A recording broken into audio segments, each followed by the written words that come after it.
चलिए स्टूडेंट, हम लोग प्रश्नावली 3.5 के प्रश्नों को सॉल्व करते हैं। तो चलिए स्टूडेंट, हम लोग प्रश्नावली पर चलते हैं और प्रश्नों को सॉल्व करते हैं। तो स्टूडेंट आप लोग देखिए, ये रहा आप लोग के सामने क्वेश्चन नंबर फर्स्ट। इस क्वेश्चन को देखिए, इसमें क्या कहा जा रहा है। यहाँ 60 के लिए दो भिन्न भिन्न गुणनखंड वृक्ष दिए हैं, इनमें अज्ञात संख्याएं लिखिए। तो स्टूडेंट यहाँ पर देखिए, हमें गुणनखंड वृक्ष दिया गया, ठीक है। तो यहाँ पर 60 है, 60 संख्या जो हमारी है, 60 को अगर हम लोग गुणनखंड के रूप में लिखना चाहे तो क्या लिख सकते हैं बताइए। लिखने को तो बहुत कुछ लिख सकते हैं, लेकिन यहाँ पर हमें 6 गुणे 10 दिया गया, ठीक है। 6 और 10 दिया गया। संख्या 60 को हम लोग 6 इंटू में 10 के साथ लिख सकते हैं, ठीक है। अब यहाँ पर देखिए, इस संख्या 6 है, 6 को ब्रेक किया गया किसमें, 2 में। यहाँ पर 2 लिखा गया है, तो जब हम 2 गुणे 3 करेंगे तभी हमारे पास ये संख्या 6 मिलेगी, ठीक है। तो यहाँ पर भरी जाने वाली संख्या क्या आ जाएगी, 3। अब इसी तरीके से यहाँ पर देखते हैं भाई, 10 का गुणनखंड क्या हो जाएगा, 5 गुणे 2। यहाँ पर हमें 5 दिया गया है तो इसलिए हमने 5 लिखा। तो यहाँ पर आने वाली संख्या क्या हो जाएगी, 2। तो ए हमारी क्या हो गई, भरी जाने वाली संख्या, ठीक है। ए हमारी भरी जाने वाली संख्या है और ए हमारी भरी जाने वाली संख्या है। तो इस तरीके से स्टूडेंट आप देख सकते हो, यहाँ पर हम क्या भरेंगे, 3, और यहाँ पर क्या भरेंगे, 2। चलिए अब हम लोग इस पर चलते हैं, बी नंबर पर, और इसको हल करते हैं। यहाँ पर देखिए संख्या 60 है, 60 को 30। अब संख्या 60 है स्टूडेंट, तो 60 को हम लोग क्या लिखेंगे, अगर इसका गुणनखंडन करेंगे तो 30 गुणे 2 लिखेंगे। तो यहाँ पर देखिए 30 लिखा गया है, तो यहाँ पर भरी जाने वाली संख्या क्या हो जाएगी, 2। आगे देखिए, यहाँ पर संख्या 30 है, ठीक है, और ये जो संख्या 30 है इसे 10 लिखा गया है, और आगे देखिए व्हाट, यानी कि पता नहीं यहाँ पे भरना है, ठीक है। तो 10 गुणे क्या करें, 30 हो जाए 3। तो यहाँ पर भरी जाने वाली संख्या 3 हो जाएगी। यहाँ पर संख्या 10 है, भाई 10 को क्या लिख सकते हैं, 2 गुणे 5 लिखिए, या फिर आप 5 गुणे 2 लिखिए। तो यहाँ पर भर दीजिए, चाहे यहाँ पर 2 भर दीजिए, यहाँ पर 5, चाहे यहाँ पर 5 भर दीजिए, यहाँ पर 2। तो स्टूडेंट जो भरी जाने वाली संख्याएं हैं उनको हमने भर लिया है। आप लोग समझ भी गए होंगे कैसे भरना है। चलिए अब हम लोग अगले प्रश्न पर चलते हैं और उसको हल करते हैं। तो स्टूडेंट यहाँ पर आप लोग देखिए, क्वेश्चन नंबर 2 को ध्यान से देखिए। इस 2 नंबर में क्या कहा जा रहा है, इसको पढ़िए। एक भाज्य संख्या के अभाज्य गुणनखंडन में किन गुणनखंडों को सम्मिलित नहीं किया जा सकता है जाता है, ठीक है। तो स्टूडेंट अगर हमारे पास कोई भाज्य संख्या है, तो भाज्य संख्या का जब हम लोग अभाज्य गुणनखंडन करते हैं, बात समझ लीजिए, भाज्य संख्या का अभाज्य गुणनखंडन करते हैं, तो उसमें हम लोग एक और वो जो संख्या होती है ना, एक और स्वयं जो संख्या होती है उसको सम्मिलित नहीं करते। एक और स्वयं संख्या को सम्मिलित नहीं करते हैं। जो एक है और स्वयं वह जो संख्या है, स्वयं वह संख्या सम्मिलित नहीं की जाती है। ये बात आप समझ गए। आप 1 को नहीं सम्मिलित करोगे और वो जो संख्या है उस संख्या को भी नहीं सम्मिलित करोगे, को सम्मिलित नहीं करते हैं, ठीक स्टूडेंट। चलिए अब हम लोग क्वेश्चन नंबर 3 पर चलते हैं और देखते हैं 3 नंबर का सॉल्यूशन क्या होगा। तो बच्चों अब आप लोग 3 नंबर को ध्यान से देखिए, इसको पढ़िए, समझिए और हल करने का प्रयास कीजिए। तो आप लोग प्रश्न पढ़ लिए होंगे। चलिए, 4 अंकों की सबसे बड़ी संख्या लिखिए और उसे अभाज्य गुणनखंडन के रूप में व्यक्त कीजिए। तो 4 अंकों की सबसे बड़ी संख्या लिखनी, सबसे पहले तो लिखते हैं, लिखिए 4 अंकों की सबसे बड़ी संख्या, ठीक है। 4 अंकों की सबसे बड़ी संख्या। तो स्टूडेंट 4 अंक की सबसे बड़ी संख्या क्या हो जाएगी, जब सबसे बड़ी संख्या लिखनी हो 4 अंक की तो 4 9 लिख दीजिए 4 बार, यही 4 अंक की सबसे बड़ी संख्या हो गई। उसे अभाज्य गुणनखंडन के रूप में व्यक्त कीजिए। तो ये यहाँ पे जो संख्या में दी गई है 9999, इसको हमें क्या करना है, अभाज्य गुणनखंडन के रूप में व्यक्त करना, ठीक है। तो चलिए इसको हम लोग अभाज्य गुणनखंडन के रूप में व्यक्त करते हैं। तो स्टूडेंट इस तरीके से आप लोग गुणनखंडन करना सीख लीजिए। ये हमारी ये हमारी गुणनखंडन विधि है, ठीक है। चलिए इसको काटते, देखिए किससे कटेगी, हमको दिख रहा भैया ये 2 से नहीं कटेगी, 3 से कटेगी। 3 से काटिए, 3 त्रिक 9, 3 त्रिक 9, 3 त्रिक 9, 3 त्रिक 9, ठीक है। फिर 3 से काट दीजिए, क्या आ जाएगा, 1 1 1 1 ऐसा आएगा। फिर अब देखिए किससे कटेगा, इसको आप ध्यान से देखिए। अब एक किससे कटेगा, हमको दिख रहा है 11 से कट जाएगा। आप लोग विभाज्यता का नियम लगा करके काट लेना, ठीक है। तो 11 से काटेंगे, 11 के 11, अब यहाँ पर 1 बचेगा, भाग नहीं जाएगा, यहाँ पर 0 लिखेंगे, फिर आ जाएगा 11 के 11, 101 आ गया। अब हमारी 101 एक ऐसी संख्या है जो स्वयं से कटती है, तो स्वयं से काट दीजिए। तो जो हमारी संख्या 9999 है, इसको हमने अभाज्य गुणनखंडों के रूप में कैसे लिखेंगे, देखिए 3 गुणे 3 गुणे में 11 और गुणे में क्या हो जाएगी 101। और स्टूडेंट ये जो हमारी संख्या थी उसको हमने अभाज्य गुणनखंडन के रूप में लिख दिया। देखिए यहाँ पे जो संख्याएं आप देख रहे हो, ये सारी संख्याएं हमारी कैसी हैं, अभाज्य संख्याएं हैं। अब अगर आप इसको ट्री मेथड यानी कि जो वृक्ष वाला था उस तरीके से करना चाहते हो तो आप ऐसे 9999 लिख दीजिए, ठीक है। और ये जो 9999 स्टूडेंट हम लोग इसको कैसे लिख सकते हैं, देखिए यहाँ पर 3 लिख दीजिए, यहाँ पर इस 3333 को लिख दीजिए 3333। अब जब आप 3333 को मल्टीप्लाई करोगे 3 से तो आपको यही संख्या मिल जाएगी।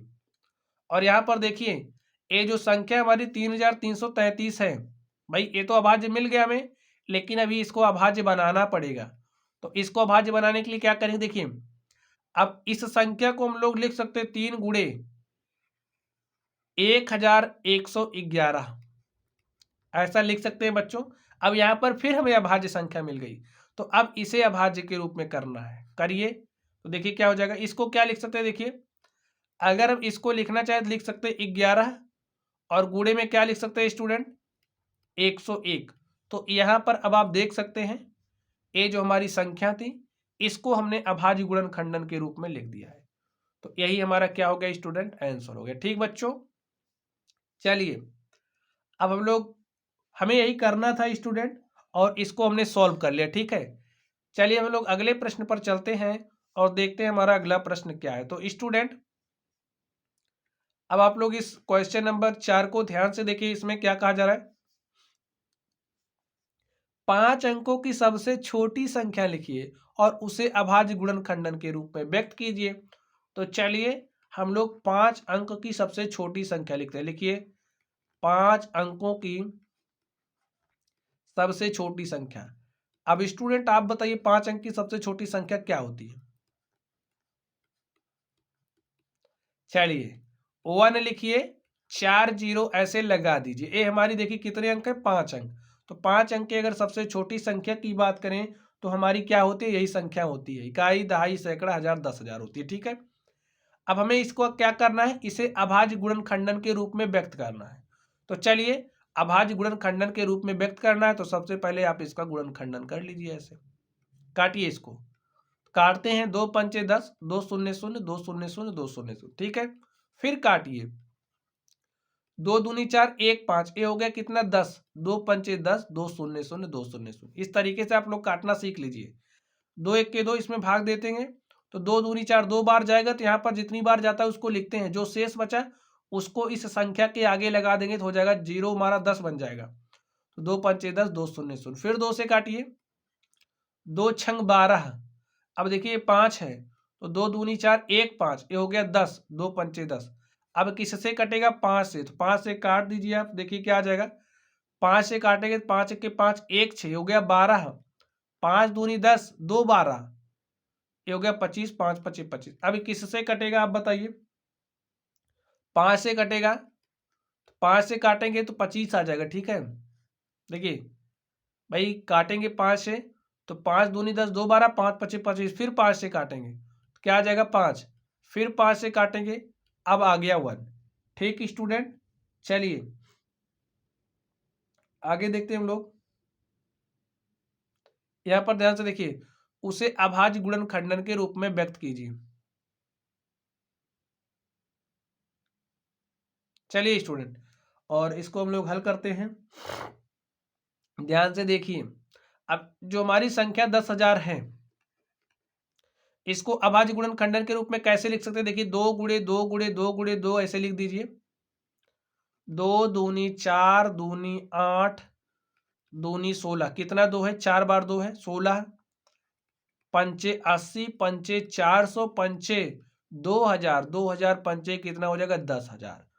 तो यहां पर हमने क्या किया इसको,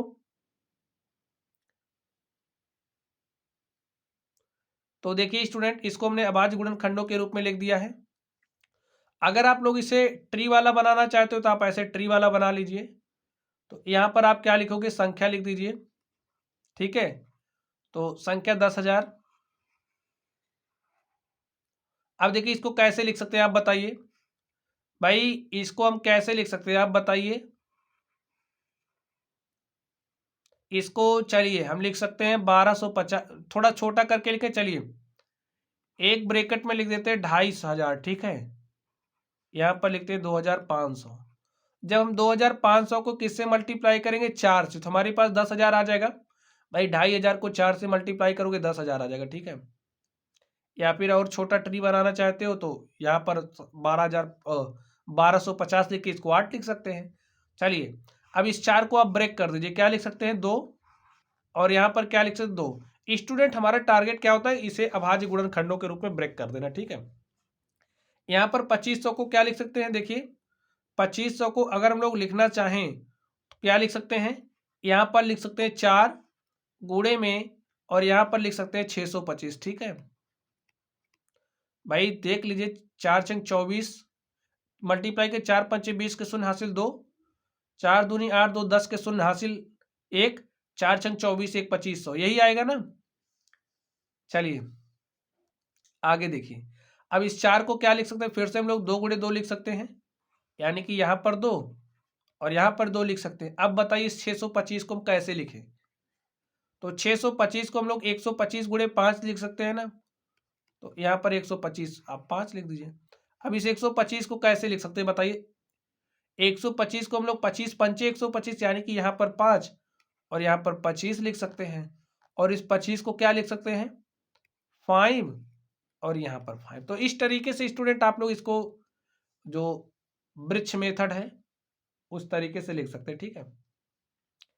तो इस तरीके से अभाज्य गुणनखंडों की बात कही जा रही, तो स्टूडेंट तो आप लोग इतना भी लिखोगे तब भी हमारा क्या है, करेक्ट है, ठीक। चलिए अब हम लोग अगले प्रश्न पर चलते हैं और देखते हैं हमारा अगला प्रश्न क्या है। तो क्वेश्चन नंबर हम लोग आ गए हैं किस पर, 5 पर। इसमें देखिए क्या बात कही जा रही है, 1729 के सभी अभाज्य गुणनखंड ज्ञात कीजिए। तो हमारे पास संख्या क्या है, हमारे पास संख्या 1729 है, और ये जो संख्या 1729 है इसके सभी अभाज्य गुणनखंड हमें ज्ञात करने हैं, ठीक है। तो 1729 के हमें सभी अभाज्य गुणनखंड ज्ञात करने हैं। और देखिए क्या कही जा रही, अब दो क्रमागत अभाज्य गुणनखंडों में यदि कोई संबंध है तो लिखिए। पहले अभाज्य गुणनखंड निकाल लेंगे, फिर उसमें देखेंगे क्या संबंध है। तो देखिए किससे कटेगा, 9 2 11 7 18 1 19, हमको दिख रहा भैया ये किससे कटेगा, 3 से भी नहीं कटेगा, 4 से कटने का सवाल ही नहीं, 5 से भी नहीं कटेगा, 6 से तो कट ही नहीं सकता, 7 से काटेंगे, ठीक है। 7 से काटिए, 7 दूनी 14, 3 17 हो गया 32, 7 चौक 28, 4 32, अब हो जाएगा 49, तो 7 सते 49, ठीक है। अब ये 7 से कट गया, फिर से 7 से देखिए क्या कटेगा, 7 त्रिक 21, 3 24 37 नहीं कटेगा। अब किस पे चलें, अब हमको चलना पड़ेगा 11 से, चेक कर लीजिए 11 दूनी 22, ये हो जाएगा 27 नहीं कटेगा, 13 पर चलते हैं, 13 1 13 और 11 24, 13 9 117, 13 से कट जाएगा, काट दीजिए, 13 1 13 और 24 में से 13 घटाओगे 24 में से 13 घटाओगे कितना आ जाएगा 11, ये हो जाएगा 117, 13 9 117, ठीक है। 19 बार, तो अब 19 तो 19 से ही कटेगा, तो यहाँ पर 1 आ गया। तो जो हमारी संख्या 1729 है इसको कैसे लिख सकते हैं अभाज्य गुणनखंडों के रूप में स्टूडेंट, 7 गुणे 13 गुणे 19। अभाज्य गुणनखंडों के रूप में लिखने का मतलब है स्टूडेंट, आप इसको इस तरीके से मल्टीप्लाई कर दीजिए ताकि अब आप 7 को ब्रेक नहीं कर सकते, ठीक है। 13 को आप ब्रेक नहीं कर सकते, 19 को नहीं कर सकते, तो हमें अभाज्य संख्याओं के गुणनखंड के रूप में लिख देना है। तो यहाँ पर आप देख सकते हैं हमने लिख दिया 1729 को। अब देखिए क्या करें, अब दो क्रमागत अभाज्य गुणनखंडों में यदि कोई संबंध है तो लिखिए, संबंध देख लीजिए। चलिए हम देखते हैं, 7 में 6 जोड़ेंगे 13 आएगा, 13 में 6 जोड़ देंगे क्या हो जाएगा 19 हो जाएगा। तो हमें क्या मिल रहा है, ये जो दो क्रमागत संख्याएं हैं इनके बीच में 6 का अंतर है, ठीक है। भाई 13 में से 7 घटाओगे 6 आएगा, 19 में से 13 घटाओगे कितना आएगा 6। तो ये हमारा अभाज्य गुणनखंडों के रूप में लिख दिया है। संबंध लिख दीजिए दो क्रमागत अभाज्य गुणनखंडों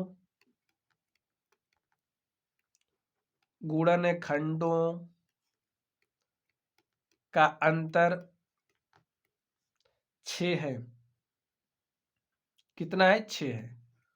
तो यही स्टूडेंट क्या हो गया? संबंध। ठीक है, चलिए हम लोग अगले प्रश्न पर चलते हैं और देखते हैं हमारा अगला क्वेश्चन क्या है। तो स्टूडेंट अब हम लोग आ गए हैं क्वेश्चन नंबर 6 पर। तो 6 को देखिए, इसमें क्या कहा जा रहा है। छठा नंबर ध्यान से देखिए, इसमें कहा जा रहा है तीन क्रमागत संख्याओं का गुणनफल सदैव 6 से विभाज्य होता है। अगर हम तीन क्रमागत संख्याओं को लें और उनको मल्टीप्लाई कर लें तो इनका जो मल्टीप्लिकेशन आएगा वो 6 से विभाज्य होता है। ठीक है, इस कथन को कुछ उदाहरणों की सहायता से स्पष्ट करना है। तो लिख लीजिए, जो दिया है तीन क्रमागत संख्याओं का गुणनफल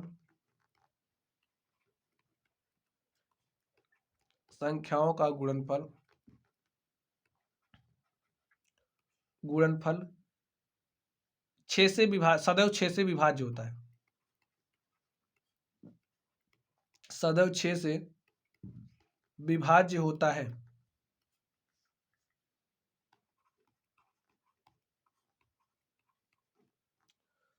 ठीक है स्टूडेंट, अब हम लोग इसका प्रूफ देते हैं उदाहरण के माध्यम से, इसको सिद्ध करते हैं। एग्जाम्पल देख लीजिए क्या होगा।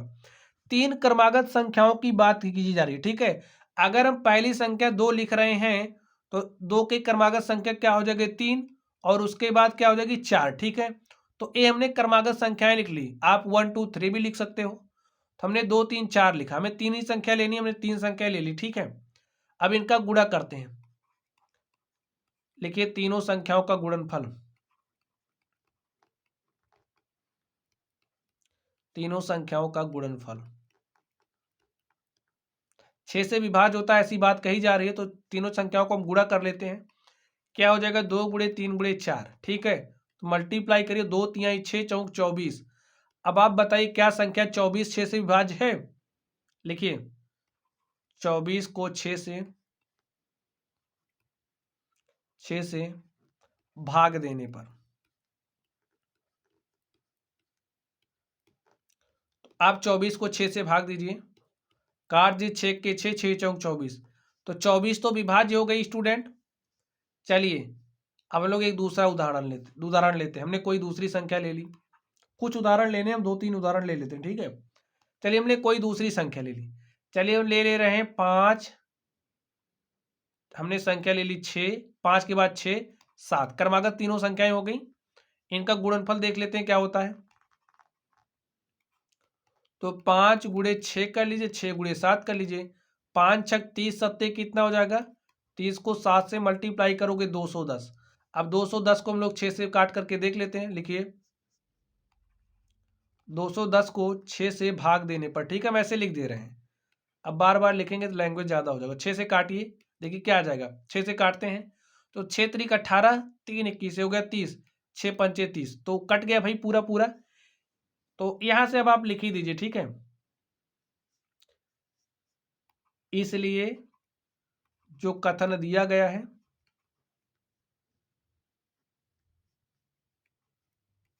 जो कथन दिया गया है वह सिद्ध होता है।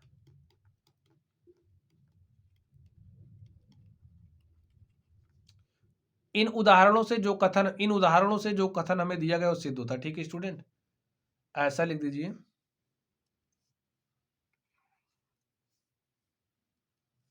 उपर्युक्त उदाहरणों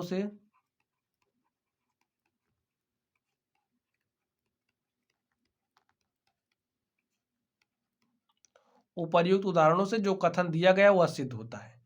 तो यहां पर आप देख सकते हैं हमें जो कहा जा रहा है हमने उसको प्रूव किया। हमने संख्याएं ली, काटा तो 6 से कट गया, फिर हमने क्रमागत संख्याएं ली, उनका गुणा किया, काटा तो संख्याएं कट गई, इससे हमारा सिद्ध हो गया। ठीक है, चलिए अब हम लोग क्वेश्चन नंबर 7 पर चलते हैं और देखते हैं क्वेश्चन नंबर 7 का सॉल्यूशन क्या होगा। तो स्टूडेंट आप लोग क्वेश्चन नंबर 7 को ध्यान से देखिए, इसमें क्या कहा जा रहा है।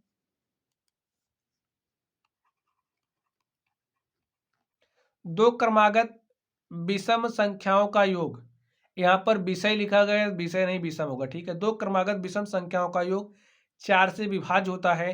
कुछ उदाहरण लेकर इस कथन का सत्यापन करिए। तो चलिए हम लोग एग्जाम्पल के माध्यम से कथन का सत्यापन कर देते हैं। तो दो क्रमागत विषम संख्याओं का योग, तो चलिए हम लोग उदाहरण लेते हैं, उदाहरण के माध्यम से डायरेक्टली सॉल्व कर दे रहे, ठीक है।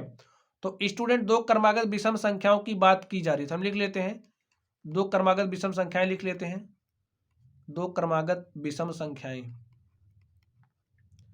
विषम संख्याएं, क्रमागत विषम संख्या की बात की जा रही, ठीक है। अगर हम पहली विषम संख्या 3 लेंगे तो दूसरी विषम संख्या हमारी 5 होगी, ठीक है, क्योंकि 4 सम है। तो क्रमागत विषम संख्या हमारी 3 और 5 हो जाएगी। तो 3 और 5 योग, ठीक है। तो संख्याओं का योग क्या हो जाएगा भाई, 3 में 5 को आप जोड़ लीजिए तो वही संख्या का योग हो जाएगा, संख्या का योग। तो जोड़िए, 3 में 5 को जोड़ देंगे तो 3 में 5 को हमने जोड़ा, 8 हो गया। तो 8 को भाग दे दीजिए 4 से, यहां पर कही जा रही ना संख्याओं के योग 4 से विभाज्य होता है। तो यहां पर इसको आप 4 से काटोगे तो कट जाएगा, ठीक है। लेकिन 8 को 4 से भाग देने पर, या फिर आप लोग डिविजिबिलिटी रूल बताकर यहीं पर बता सकते हो 4 से भागे, 8 को 4 से भाग देने पर देख कर ही आप बता दोगे कट जाएगा। चलिए हम काट के दिखाते हैं, काट देंगे 2 आ जाएगा, ठीक है। 4 के 4, 4 दूनी 8। चलिए एक उदाहरण और ले लेते हैं, इसे आप उदाहरण 1 ले लीजिए, इसे उदाहरण 2 ले लीजिए। तो यहां पर हम दो क्रमागत संख्याएं लेते हैं, क्रमागत विषम संख्याएं,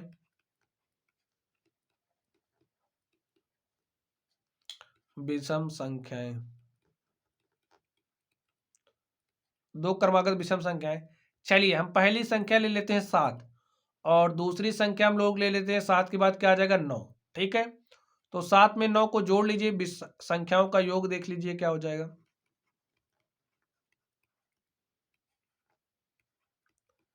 संख्याओं का योग 7 + 9, ठीक है।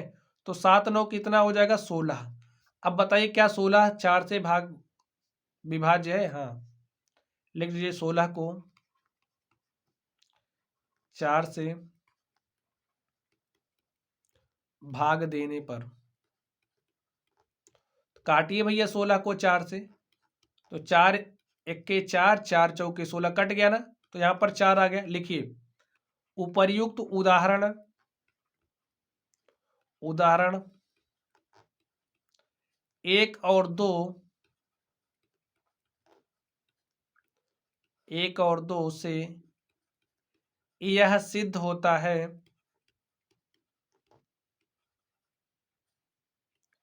यह सिद्ध होता है कि दो क्रमागत विषम संख्याओं का योग, दो क्रमागत विषम संख्याओं का योग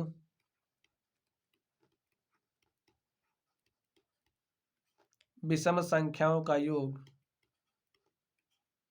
क्या होता है 4 से विभाज्य होता है।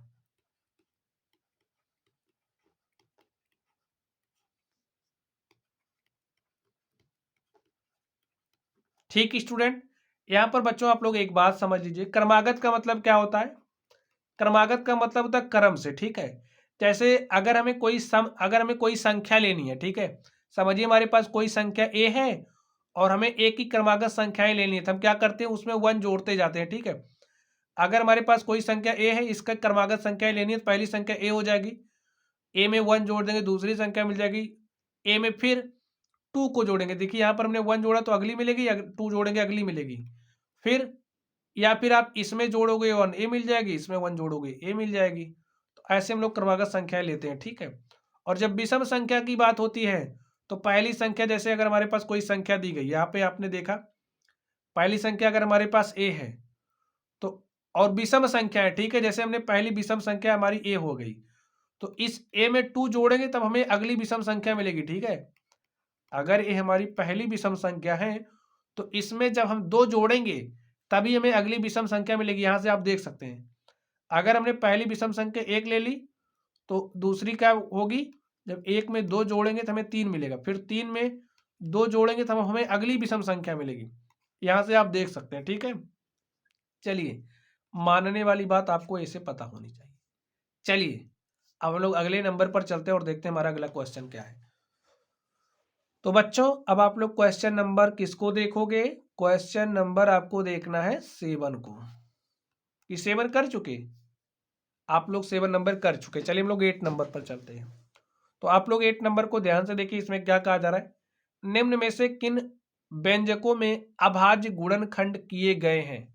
अभाज्य गुणनखंडन किए गए हैं, हमें ये बताना है। तो देखिए किसमें किया गया अभाज्य गुणनखंडन, भैया इसमें 4 क्या है, भाज्य है, तो ए तो हमारा नहीं हो सकता। इसमें देखिए, इसमें 1 गुणे 7 गुणे 2 गुणे 2 ये हमारा अभाज्य गुणनखंडन के रूप में है। यहाँ पर देखिए 2 गुणे 5 गुणे 7 ये भी अभाज्य गुणनखंडन के रूप में। यहाँ पर संख्या 9 को आप देख रहे हैं, 9 क्या है, भाज्य है। इसको हम लोग 3 गुणे 3 लिख सकते हैं, तो ये भी हमारी अभाज्य नहीं है। लिखिए सॉल्यूशन में क्या हो जाएगा, जो हमारा बी और सी है, बी और सी अभाज्य गुणनखंडन के रूप में लिखे गए हैं।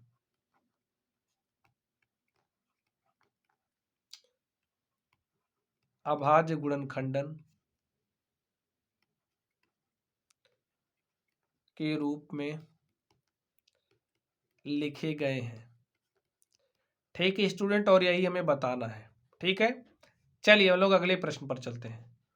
तो स्टूडेंट अब आप लोग अगला प्रश्न देखिए, क्वेश्चन नंबर 9 को। तो 9 में क्या कहा जा रहा है, पढ़िए। संख्या 18 2 और 3 दोनों से विभाज्य है। तो यहाँ पर है जो संख्या हमारी 2 से भी विभाज्य, 3 से भी विभाज्य, ठीक है। यह 2 गुणे 3 बराबर 6 से भी विभाज्य है, सही बात है। इसी प्रकार एक संख्या 4 और 6 दोनों से विभाज्य है। क्या हम कह सकते हैं कि वह संख्या 4 गुणे 6 24 से भी विभाज्य होगी। यदि नहीं तो अपने उत्तर की पुष्टि के लिए एक उदाहरण दीजिए। चलिए हम लोग सॉल्व करते हैं। अब ये तो स्टेटमेंट हमसे दिया गया कि भैया जो संख्या 18 है, ये संख्या 18 2 से भी विभाज्य है, 2 और 3 से क्या है, विभाज्य है, से विभाज्य है, ठीक है। और ये जो 18 जब हम 2 गुणे 3 करते हैं, 2 गुणे 3 से भी विभाज्य है, से भी क्या है, विभाज्य है। इतनी बात हमें दिया गया है।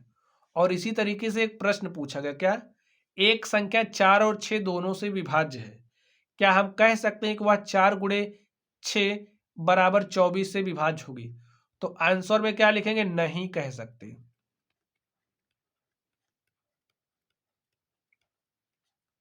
ठीक है, इसके लिए उदाहरण दे लेते हैं। भाई क्यों नहीं कह सकते, चलिए हम उदाहरण लेते हैं।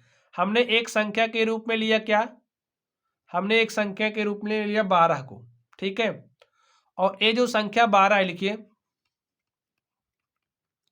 संख्या 12, अब बताइए किससे विभाज्य। क्या आप संख्या 12 को 4 से काट सकते हो, जी हाँ।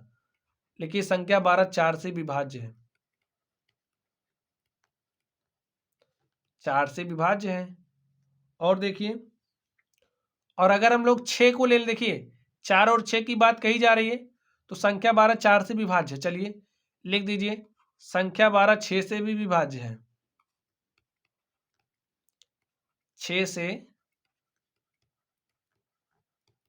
विभाज्य है।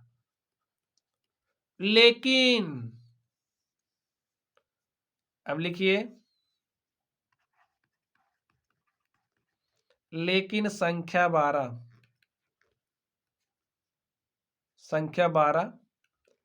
4 गुणे 6 यानी कि 24 से विभाज्य नहीं है। ठीक स्टूडेंट, से विभाज्य नहीं है। तो इससे ये पुष्टि हो जा रही है। तो नहीं कह सकते, क्यों नहीं कह सकते, अब यहां पर लिख लिए उदाहरण के रूप में हमने 12 लिया, संख्या 12 4 से विभाज्य है, 6 से विभाज्य है, लेकिन 4 गुणे 6 24 से विभाज्य नहीं है। तो इस तरीके से हम ऐसा कह सकते हैं। ठीक है स्टूडेंट, तो आप लोग समझ गए चलिए अब हम लोग अगले प्रश्न पर चलते हैं और देखते हैं हमारा अगला प्रश्न क्या है। तो इसी में क्वेश्चन नंबर हमारा 10 है। हम लोग इस क्वेश्चन नंबर 10 को हल कर लेते हैं स्टूडेंट। चलिए अब आप लोग इस 10 नंबर पर चलिए और हम लोग इस 10 नंबर को सॉल्व करते हैं और देखते हैं इसका सोल्यूशन क्या होगा। तो चलिए इसको हल करते हैं।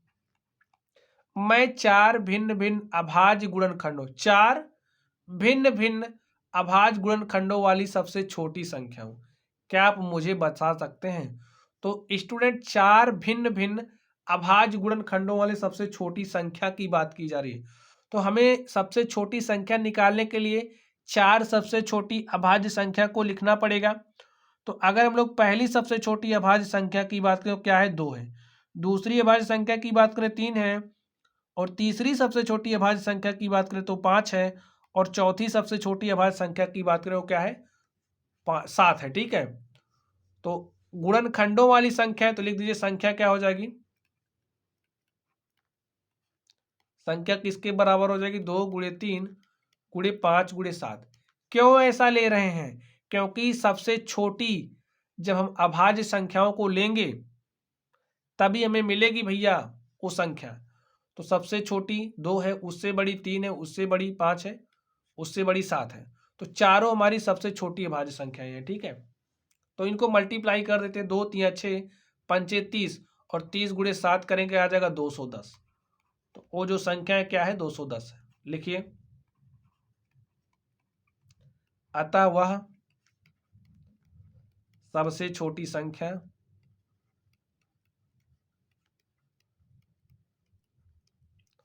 क्या है स्टूडेंट? 210 है। तो बच्चों आप लोग देख सकते हैं इस तरीके से ये जो हमारी प्रश्नावली थी, इस प्रश्नावली के सारे सवालों को हमने हल किया। तो चलिए बच्चों आप लोग पढ़ते रहिए। अगर आप लोगों को कोई भी डाउट हो तो आप लोग कमेंट बॉक्स में कमेंट करना। वीडियो पसंद आए तो वीडियो को लाइक कीजिएगा, चैनल पर नए हो तो चैनल को सब्सक्राइब कीजिएगा। चलिए आप लोग पढ़ते रहिए। धन्यवाद।